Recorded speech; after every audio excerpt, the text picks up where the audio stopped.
Hablan los doctores, un espacio con sentido de salud para conocer algo más que medicina. Con los doctores Eladio Hernández, psicólogo. Amaury García, neurocirujano. Y Nelson Rodríguez, pediatra.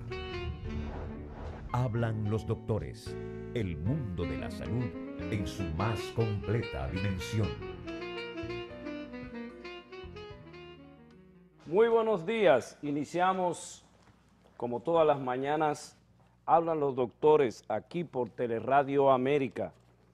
Como regularmente mencionamos, este es un programa que trata de entender, de dialogar acerca de los temas que tienen que ver con la salud y no básicamente lo que tiene que ver necesariamente con la llegada de enfermedades, sino con la prevención perdón, de estas enfermedades.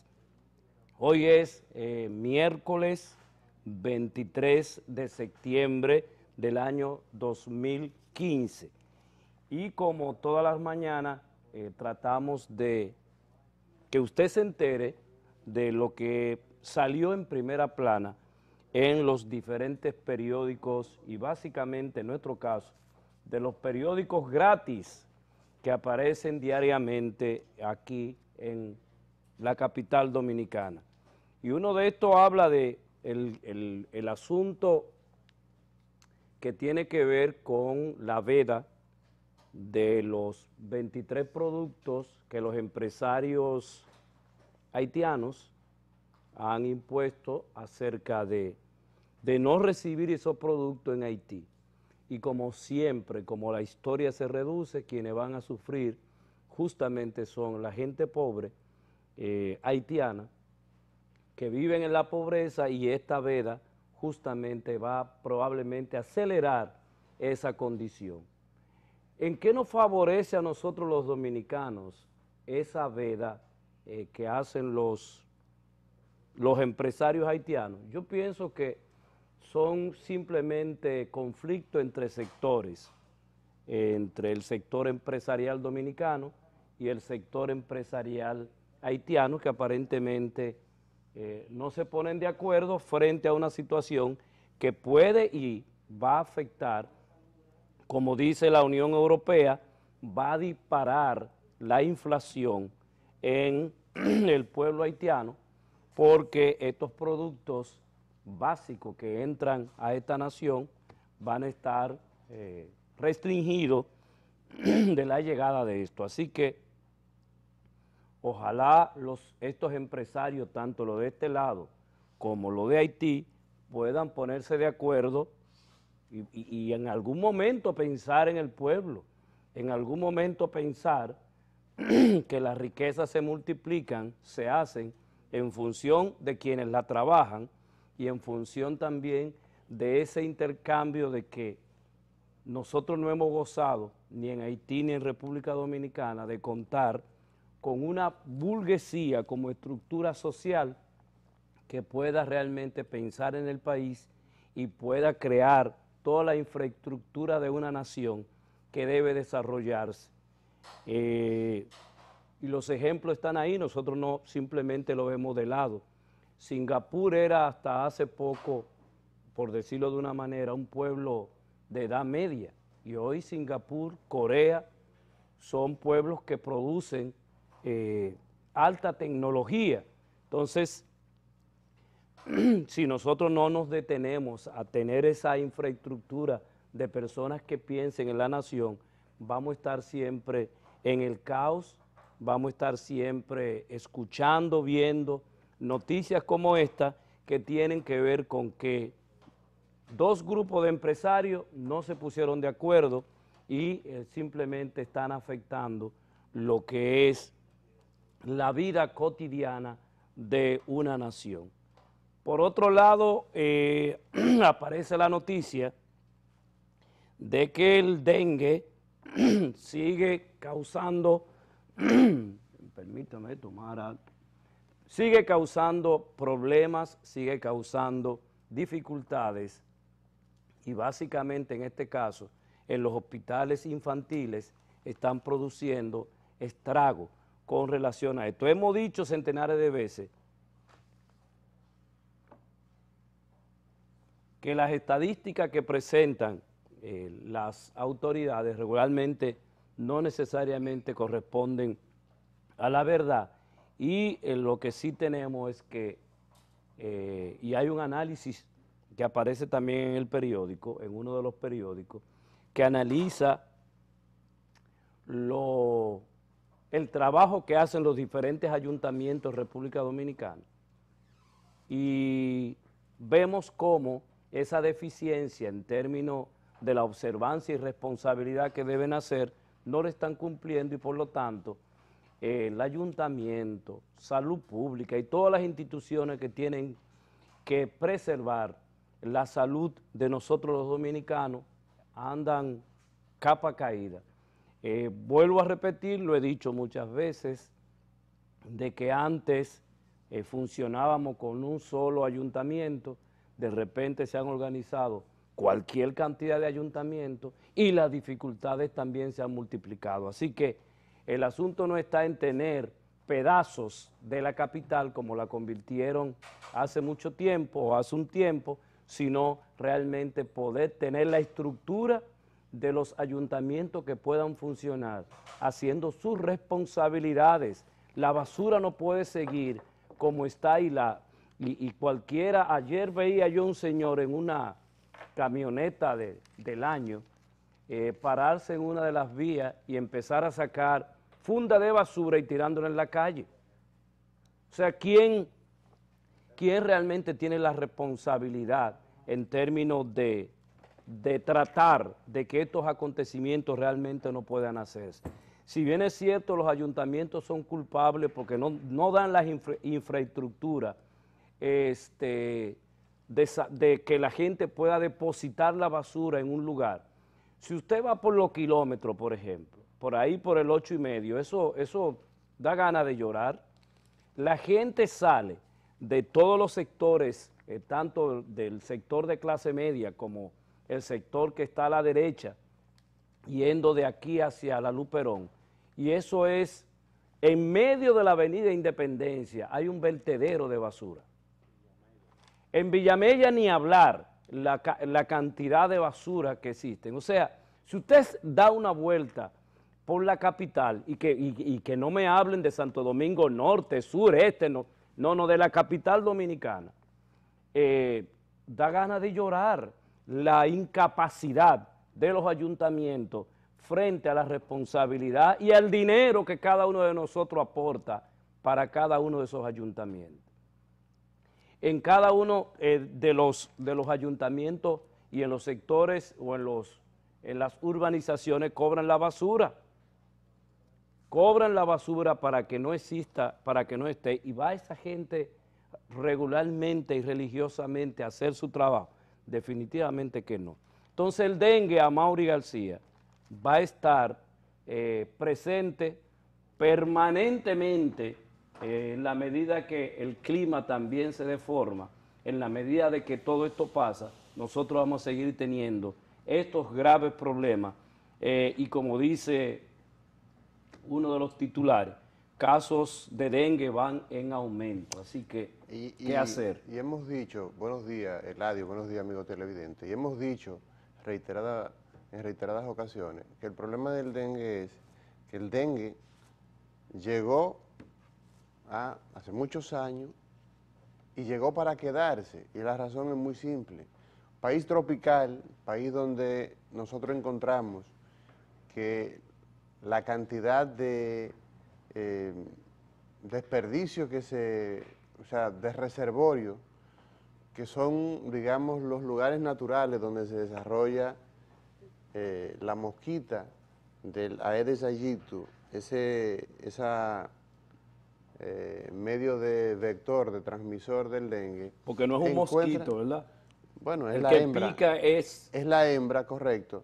Pero que el punto es que en nuestro país, que están en una posición geográfica que le es favorable a este tipo de vector, recuérdense que los vectores son aquellos, pues, en este caso, insectos que pican a un enfermo de dengue y van a otra persona que no está enferma e inocula entonces el virus y entonces provoca la enfermedad. Pero ¿por qué razón?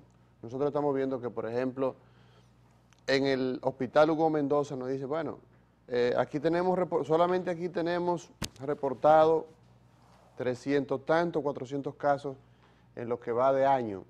Y vamos al pediátrico, al Robert Rick Cabral, y encontramos cifras alarmantes. Bueno, ayer conversaba precisamente con un pediatra que me decía, mira, el problema es lo que venimos diciendo en este programa. El problema es que los niños que son, mira, tú tienes un adulto que empieza con fiebre, ese adulto empieza a sentir fiebre y ante la sospecha de que tiene eventualmente dengue, empieza a hidratarse.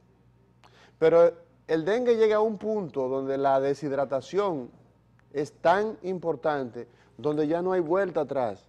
Entonces, ahí vienen los grandes desafíos que tiene esta sociedad con un problema tan minúsculo en términos de resolución, que simplemente consiste en tú no dejar que el paciente que tiene el virus de dengue, porque los virus, a diferencia de la bacteria, tú tienes que dejarlo que ellos hagan su ciclo.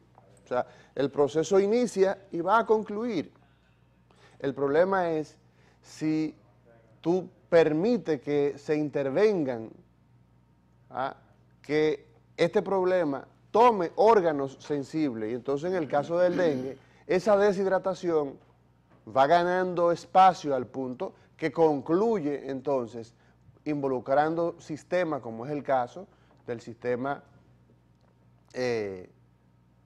vascular, sobre todo lo que tiene que ver con la coagulación. Hay un consumo masivo de plaquetas, las plaquetas empiezan a disminuir, pero el problema número uno es el problema de la deshidratación. Entonces, tú no le puedes decir a un niño, como por ejemplo ocurrió un caso que tengo conocimiento, un niño de 5 meses, o la niña de Samaná, donde tengo un paciente mío de neurocirugía que me dice, ay doctor, estamos de duelo, ¿y qué pasó? Fulano de tal. Bueno, no, es que una nietecita pues falleció. ¿Y qué pasó? Bueno, la llevamos al médico. Sí, eso parece dengue, pero bueno, mire, vamos a darle estas sales de rehidratación oral, vamos a rehidratarla. Pero un bebecito de 9 meses no entiende el tema de que hay que hidratarse. Después que un bebecito se ha tomado 10, 12 onzas de líquido, ya lo rechaza, ya empieza a vomitar, ya no quiere. Entonces, ¿qué hay que hacerlo? Hay que canalizarlo. Entonces, ¿qué ocurre? Cuando se decide ya el traslado, ¿pero por qué se decide el traslado?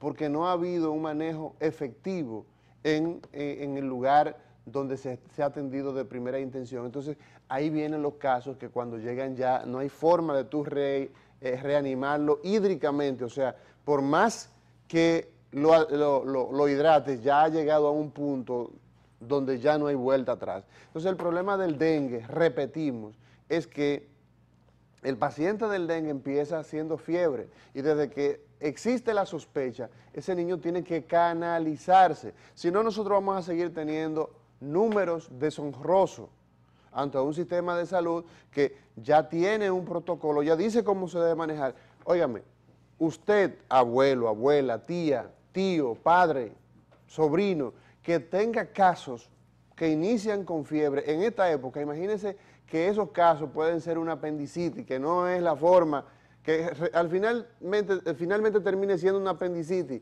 o termine siendo una uña encarnada. Si se sospecha en esta época que es dengue, y sobre todo en los grupos más vulnerables, en niños que no toleran, después que un niño usted le da un vasito de líquido, él ya no quiere seguir tomando. Entonces, lamentablemente, estos casos terminan ¿cómo? Terminan en ser casos fatales. Aquí ya las estadísticas están alrededor de 60 casos. Multiplíquelo por 3. Entonces, sabemos que las estadísticas, y son números muy feos, la República Dominicana no debería tener mortalidades por encima de los 10 casos por año. Si nosotros nos extrapolamos con países que tienen estos asuntos tan claros que le han dado el frente, y que, por ejemplo, el caso que nosotros podemos mencionar y que reiteradamente lo hacemos es el caso de Cuba. Cuba hasta el mes pasado, según un experto que estuvo en la República Dominicana, Cuba tenía alrededor de unos 5 pacientes que habían fallecido, y precisamente se trata de lo mismo. ¿De qué fallecen? Bueno, de pacientes que cuando son llevados ya llevan en una etapa de una severa deshidratación y ya llegan con signos graves donde hay implicaciones muy serias a nivel pulmonar y sobre todo a nivel del sistema vascular, donde empiezan a tener los famosos sangrados, donde ya viene una coagulopatía que ya es prácticamente irreversible. Pacientes que caen en intensivo, y cuando llegamos a ese punto es difícil dar marcha atrás, pero esto es tan sencillo como desde que empiezan los síntomas, empezar a hidratar a ese paciente, desaparecen la fiebre, no han desaparecido los problemas, muy por el contrario. Después ahí que llega el peligro. Ahí es que viene el peligro, porque lo natural sería que usted diga, bueno, desaparecieron la fiebre, ya las cosas están, las aguas han llegado a su nivel, y le hemos dicho reiteradamente que no, pero cada día vemos que la prensa se hace eco de que aumentan los casos, no solamente en la frecuencia de dengue, sino también en la frecuencia de mortalidad. Entonces, Amaury García, el dengue es un virus. Sí, o sea, es una enfermedad viral que es transmitida por vectores. ¿Pero qué es un virus? Bueno, un virus es un microorganismo que tiene la característica de... o sea, para vivir necesita estar inoculado, o sea, necesita estar en un sitio dentro del cuerpo humano. El virus cuando son microorganismos que tienen que estar dentro de la célula de manera obligada, porque un virus tú lo colocas en el exterior y pasadas las horas pues fallece, no así las bacterias. Entonces, el problema de los virus es que ellos hacen un ciclo completo, ellos inician y el organismo entonces tiene necesariamente que, tú no puedes cortarlo, ¿entiendes? No existen, por ejemplo, a lo que hemos logrado, por ejemplo, en el virus de la inmunodeficiencia humana con los antirretrovirales, es a disminuir la carga, pero no a eliminarlos como tal. Las bacterias, por ejemplo, tienen la ventaja de que una bacteria empieza a replicarse y los fármacos que se han desarrollado, como por ejemplo el gran salto que da la humanidad en términos de infectología, es el tema de la penicilina, la incorporación de la penicilina, por ejemplo, al mundo, por Alexander Fleming, es que las personas se morían de infecciones menores. ¿Por qué? Porque existía entonces colonización, entraba una bacteria y empezaba a replicarse, a dividirse celularmente y empezaba a colonizar una región, y finalmente se hacía una septicemia, o se hace una septicemia, que consiste ya en una multiplicación exorbitante de este problema. Entonces, la diferencia entre los virus y la bacteria es esa. Los virus hacen un ciclo, concluye, y lo que la medicina propone en los casos de la gripe, por ejemplo, ¿La gripe qué es? ¿Un virus? Es un problema viral. Viral. Y inicia, y todos hemos tenido este proceso viral.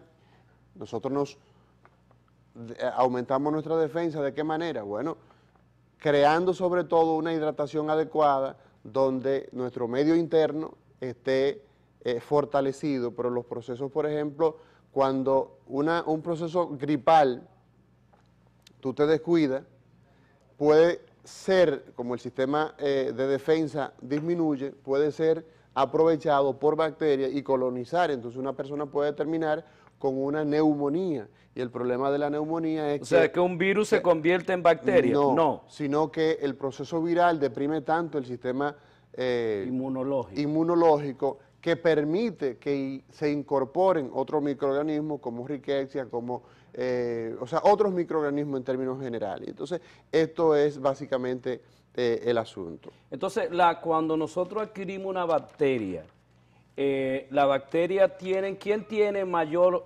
mortalidad cuando se instaura en nuestro organismo? Mira, ¿O va a depender del manejo que se tiene? Sobre todo depende del tipo de microorganismo, por ejemplo, y tiene que ver, por sobre todo, con el manejo que tú le dejas a un problema. Porque fíjate, si nosotros que participamos constantemente, la República Dominicana es signataria de muchos acuerdos y de prácticamente todos los foros importantes, y nosotros participamos de las estrategias que se crean a nivel mundial, de todos estos programas que el mundo entero lo tiene. Todos los países que están en la franja donde está la República Dominicana tienen problemas de dengue, por ejemplo.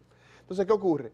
Cuando nosotros tenemos una condición determinada, existen parámetros que tú tienes que garantizar.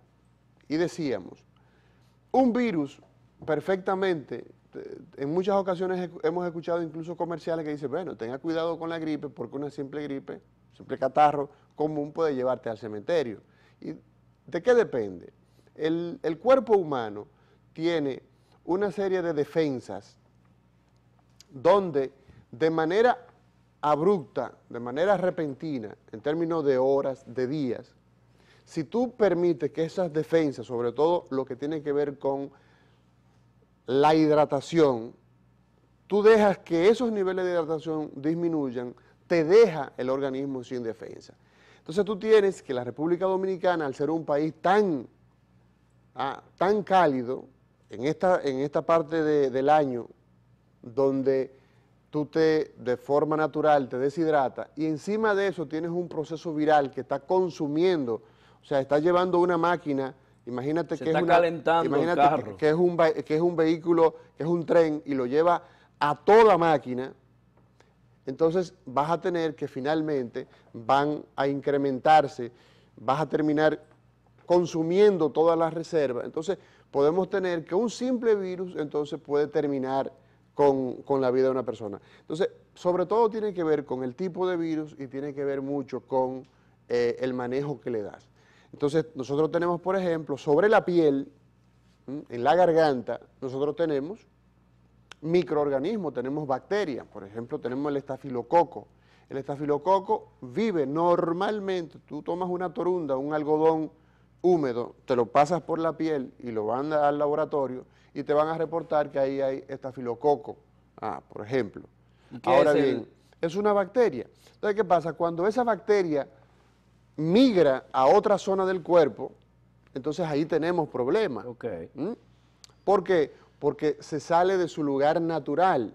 Entonces, en nuestro cuerpo existe un equilibrio. La pregunta sería, bueno, ¿y por qué nosotros tenemos que tener bacterias? Bueno, porque esos microorganismos juegan un equilibrio en la dinámica de nuestro cuerpo en un determinado lugar. Cuando el estreptococo, por ejemplo, beta hemolítico, que se encuentra sobre todo en la garganta, pasa por vía sanguínea y se instala en el corazón, produce una enfermedad que es una de las principales enfermedades que padecemos en la República Dominicana, que es la cardiopatía reumática, la fiebre reumática, que termina dañando las válvulas cardíacas.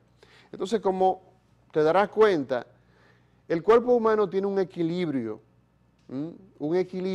que cuando se rompe, entonces vamos a tener entonces el proceso de la enfermedad. Yeah. Y esto entonces, yo pienso que es importante, aunque sea de manera de pincelada, señalar estos asuntos porque tenemos muchos casos de niños que de manera repetitiva, y ya lo conversaba uno de nuestros invitados, el doctor, el otorrino que tuvimos por acá en días pasados, ahora mismo se me escapa el nombre, donde nos decía que uno de los grandes problemas que tenemos en la población pediátrica de manera habitual son las amigdalitis. En el caso, el doctor Freddy Ferreras nos decía que las amigdalitis de manera repetitiva, 2, 3 crisis al año, entonces ya justificaría hacer una amigdalectomía en muchos casos. ¿Por qué?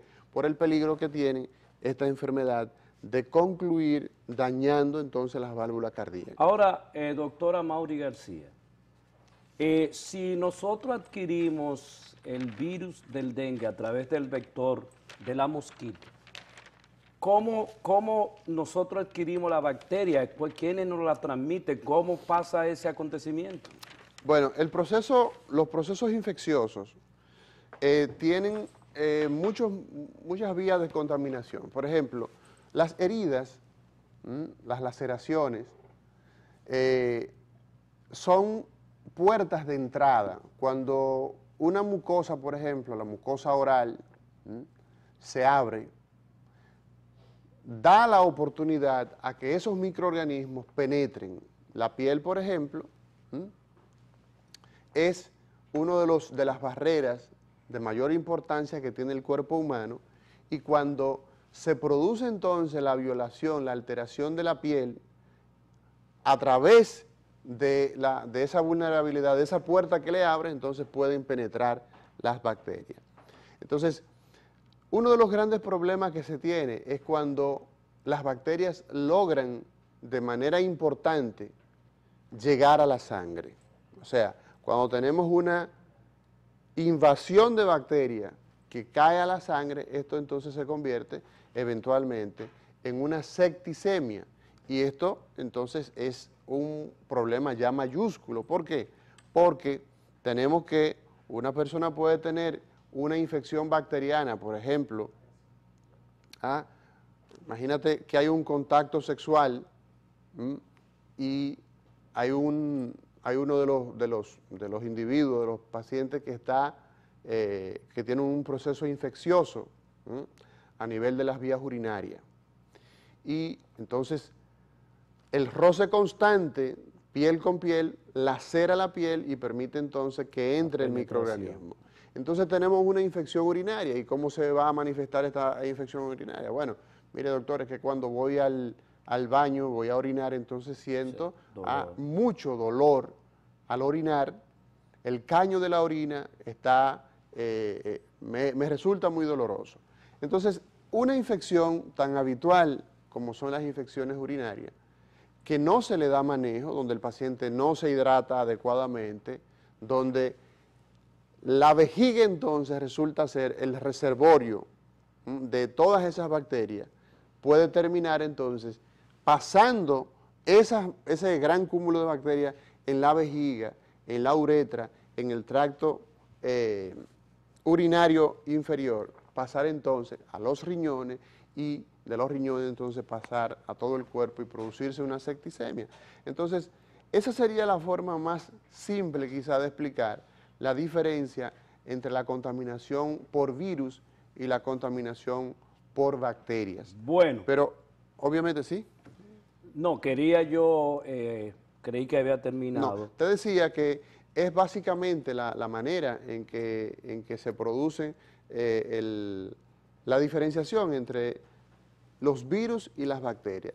A diferencia de los virus, las bacterias nosotros podemos interrumpir con los antimicrobianos, como los antibióticos, que hoy día el mundo de hoy es prácticamente viable por el uso, sobre todo en esas unidades de cuidado intensivo, de esos pacientes con septicemia, porque hay un detalle interesante. Fíjate que las bacterias, a medida que lo exponemos a una sustancia antimicrobiana, ellas, ¿qué pasa con esas bacterias? Redoblan entonces su carga de defensa y entonces crean resistencia. Entonces, cada día vienen generaciones nuevas de antibióticos que lo que buscan es, sobre todo, eliminar la agresividad de esos microorganismos. Bueno, queremos enviar nuestro saludo a nuestro compañero, el doctor Nelson Rodríguez Monegro, que sigue por allá por Moca, pero pronto ya estará con nosotros aquí en la trilogía del programa Hablan los Doctores. El teléfono del doctor Amaury García, 809-475-8999, si usted tiene algún tipo de dificultad relacionada con la especialidad del doctor Amaury García. Amaury, mañana es día de fiesta. Mañana día de fiesta, nos vemos entonces el próximo viernes. Aunque mañana tenemos, creo que un programa grabado. Un programa, sí. Grabado. Tenemos programa. Tú no vienes mañana. Y tú tampoco vienes mañana. Nos vemos entonces el viernes. Hablan los doctores, un espacio con sentido de salud para conocer algo más que medicina. Con los doctores Eladio Hernández, psicólogo. Amaury García, neurocirujano. Y Nelson Rodríguez, pediatra. Hablan los doctores, el mundo de la salud en su más completa dimensión.